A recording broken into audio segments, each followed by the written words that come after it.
Good evening, my dear students. How are you, all of you? I hope you are feeling well. You are feeling well, so I am feeling well. You are quite well, so I am quite well. Thank you so much. Thank you so much, all of you. Come to the point. यकीनन बच्चों, आप preposition पढ़ रहे हैं और almost preposition के लगभग सारे यूज फिनिश हो गए हैं, लेकिन आपने प्रीपोजिशन तो इसके पहले भी पढ़ा, लेकिन कभी आपने ये नहीं पढ़ा, कभी आपको ये नहीं बताया गया कि प्रीपोजिशन यूज तो आप जानते हैं कि भार का प्रयोग कहां होता है, बिसाइड का प्रयोग कहां होता है, इन का प्रयोग कहां होता है, टू का प्रयोग होता है, लेकिन कभी आपको ये नहीं बताया गया, कभी आपने ये नहीं पढ़ा कि कौन से ऐसे वर्ड्स हैं या कौन से ऐसे वर्ब्स हैं जिनके साथ प्रीपोजिशन का प्रयोग नहीं होता है।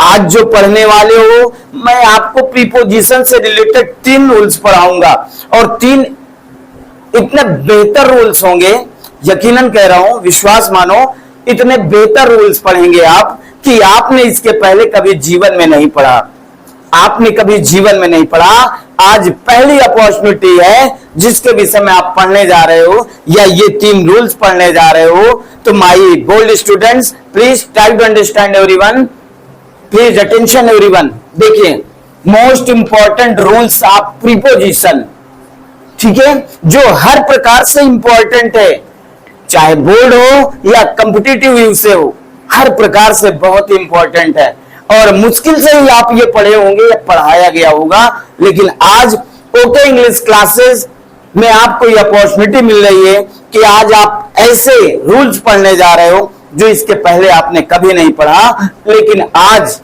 मैं आपको बता कर रहूंगा। क्या मेरे सारे बोल्ड स्टूडेंट्स तैयार हैं? अरे भैया, क्या मेरे सारे बोल्ड स्टूडेंट्स तैयार हैं? Very good, thank you so much. Come to the point, most important rules of preposition, ठीक है। नोट का मतलब, मैं यहां नोट नहीं देने जा रहा हूं, नोट मतलब होता है विशेष। क्या होता है? विशेष, ठीक है।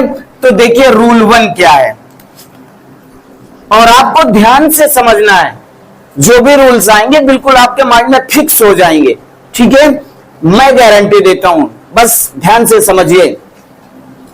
रूल 1 क्या है? यस्टरडे जानते हैं आप, टुडे जानते हैं, टुमारो, टुनाइट। यस्टरडे मीन क्या होता है? बीता हुआ कल आता है, टुडे आज, टुमारो कल, आने वाला कल, टुनाइट आज की रात। टुनाइट मीन क्या होता है? आज की रात। आज से पहले, यानी अगर ये वर्ड आ जाए, यस्टरडे आ जाए वाक्य में, टुडे आ जाए, टुमारो आ जाए, टुनाइट आ जाए, तो इससे पहले कभी भी कोई प्रीपोजिशन का प्रयोग नहीं होता है। क्या बात समझ में आ गई? क्या पढ़ाई से पहले नहीं पढ़ा, लेकिन आज अपॉर्चुनिटी आपको मिल रही है बेटा, तो ध्यान से पढ़ना होगा। क्या बताया गया? प्लीज रिपीट कर रहा हूं मैं। यस्टरडे आ जाए, टुडे आ जाए, टुमारो आ जाए, टुनाइट आ जाए, तो इससे पहले कभी भी कोई प्रीपोजिशन का प्रयोग नहीं किया जाता। जैसे एक एग्जांपल दिखा रहा हूं आपको, ही वेंट ऑन यस्टरडे, बताइए करेक्ट सेंटेंस या इनकरेक्ट सेंटेंस है? देखो यहां पे यस्टरडे आ गया ना, तो यस्टरडे आ जाए या टुडे आ जाए, टुमारो या टुनाइट, तो उसके पहले प्रीपोजिशन का प्रयोग नहीं किया जाता। तो इसका मतलब ये सेंटेंस आपका गलत है। करेक्ट क्या होगा? ही वेंट यस्टरडे, वो कल गया था, यस्टरडे आया, कोई प्रीपोजिशन नहीं लगेगा, तो ये सेंटेंस आपका करेक्ट हो जाएगा। Always remember this point, okay? याद हो गया? आई मीन कंफर्म हो गया, बिल्कुल माइंड में फिक्स हो गया, बस ये वर्ड याद रखने, ठीक है। नेक्स्ट रूल देखिए, यदि किसी सेंटेंस में लास्ट वीक आ जाए, क्या आ जाए भैया? लास्ट वीक, पिछला सप्ताह, लास्ट मंथ आ जाए, अब्रॉड आ जाए, विदेश, इनसाइड आ जाए, आउटसाइड आ जाए, तो बेटा ये वर्ड्स याद रखना। लास्ट वीक आ जाए, लास्ट मंथ आ जाए, अब्रॉड आ जाए, इनसाइड आ जाए, आउटसाइड आ जाए, तो नो यूज ऑफ प्रीपोजिशन, तो किसी भी प्रीपोजिशन का प्रयोग नहीं होता है, नहीं होता है, नहीं होता है, ठीक है। देखिए Mohini is going to abroad next week. अरे भैया सेंटेंस देखा, प्रीपोजिशन क्या लगा है, टू लगा है, लेकिन इसमें क्या आ गया, अब्रॉड आ गया। अभी क्या बताया गया, लास्ट वीक आ जाए, लास्ट मंथ आ जाए, अब्रॉड आ जाए, इनसाइड आ जाए, आउटसाइड आ जाए, तो इसमें से कौन सा शब्द आ गया, अब्रॉड आ गया। क्या आ गया, अब्रॉड आ गया। तो प्रीपोजिशन का यहां क्या काम है, कोई काम नहीं। तो ये सेंटेंस आपका रॉन्ग है, आई मीन इनकरेक्ट सेंटेंस है, गलत है ना। क्यों, क्योंकि अगर अब्रॉड आ जाए, लास्ट मंथ आ जाए, लास्ट वीक आ जाए, इनसाइड आउटसाइड आ जाए, तो किसी भी प्रीपोजिशन का प्रयोग नहीं किया जाता।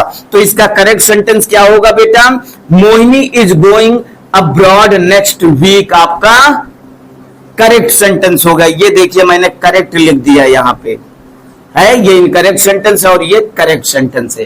क्या बात समझ में आ गई, समझ में आ गई ना, वेरी गुड। अंत तक सुनना बात को, अंत तक। चलिए रूल 3 देखिए, please attention everyone. Transitive verb, अब आपको ट्रांजिटिव वर्ब, मैं जब वर्ब पढ़ा रहा था तो ट्रांजिटिव वर्ब बताया था किसे कहते हैं। जब पार्ट्स ऑफ स्पीच में मैंने वर्ब पढ़ाया तो बताया गया ट्रांजिटिव वर्ब किसे कहते हैं। तो देखिए ट्रांजिटिव वर्ब, अब आपको कुछ ट्रांजिटिव वर्ब याद रखने पड़ेंगे, और यदि आप ट्रांजिटिव वर्ब याद रखते हो तो आपका काम बहुत आसान हो जाएगा। कैसे, ट्रांजिटिव वर्ब्स रीच, REACH, ये आपका ट्रांजिटिव वर्ब होता है। ये जो भी लिखे हैं ये सब ट्रांजिटिव वर्ब है। रीच आ जाए, इंटर आ जाए, या डिस्कस आ जाए, मैरी आ जाए, लैक आ जाए, कमी होता है, रिजेंबल आ जाए, अप्रोच आ जाए, अटैक आ जाए, असिस्ट आ जाए, ओबे आ जाए, ऑर्डर आ जाए, इन्फॉर्म आ जाए, अकंपनी आ जाए, तो ये सदैव ट्रांजिटिव वर्ब होते हैं। क्या होते हैं, ये ट्रांजिटिव वर्ब होते हैं। और ये ट्रांजिटिव वर्ब जो लिखे गए, बताए गए, नो यूज ऑफ प्रीपोजिशन, किसी भी प्रीपोजिशन का प्रयोग नहीं होता है।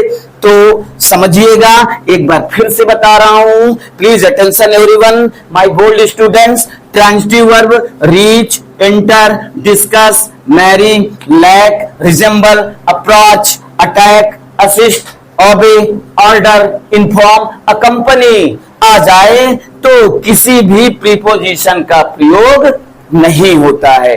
क्या ये बात समझ में आ गई, क्या मेरे सारे बोल्ड स्टूडेंट समझ गए, वेरी गुड। जैसे देखिए, he ordered for a cup of coffee, ordered आ गया भैया, क्या आ गया, ऑर्डर्ड आ गया, क्या आ गया, ऑर्डर्ड आ गया। और ये फार क्या है, अरे भैया प्रीपोजिशन लगा है, क्या लगा है, प्रीपोजिशन लगा है। जबकि अगर ऑर्डर आ जाए तो प्रीपोजिशन का प्रयोग नहीं होता है। तो ये सेंटेंस आपका गलत है, ये सेंटेंस आपका एब्सोल्युटली बिल्कुल गलत है।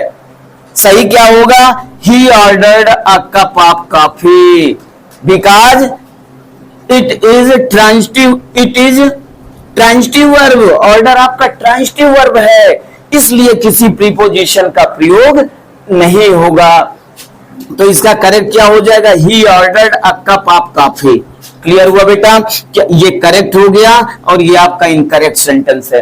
क्या बात समझ में आ गई, क्या मेरे सारे बोल्ड स्टूडेंट समझ गए बिल्कुल बेहतर तरीके से, कोई doubt, very good, that is wonderful. Right now ये तीनों रूल्स बेहतर तरीके से नोट्स में लिखिएगा आप, बेहतर तरीके से नोट्स में, ठीक है, सदैव यूज आने वाले हैं। सदैव एक अहम जानकारी आपको दी गई है, अहम जानकारी दी गई है जो कि बहुत इंपॉर्टेंट है। प्लीज राइट एवरीवन, सभी लोग लिखिए, समझिए, पढ़िए, नोट्स तैयार करिए, रिवाइज करिए और बेहतर तरीके से आगे चलिए। लेकिन नित्य पढ़ाई करना लल्ला, नित्य पढ़ाई करना, जैसे नित्य खाते हो ना वैसे नित्य पढ़ाई करना। एक दिन चोटी पे पहुंचोगे, चोटी पे पहुंचने की तैयारी हो रही है। यदि आप नित्य पढ़ रहे हो तो चोटी पर पहुंचने की ही तैयारी हो रही है। यदि आप नित्य पढ़ रहे हो तो मेरे पढ़ाने का उद्देश्य पूरा हो रहा है।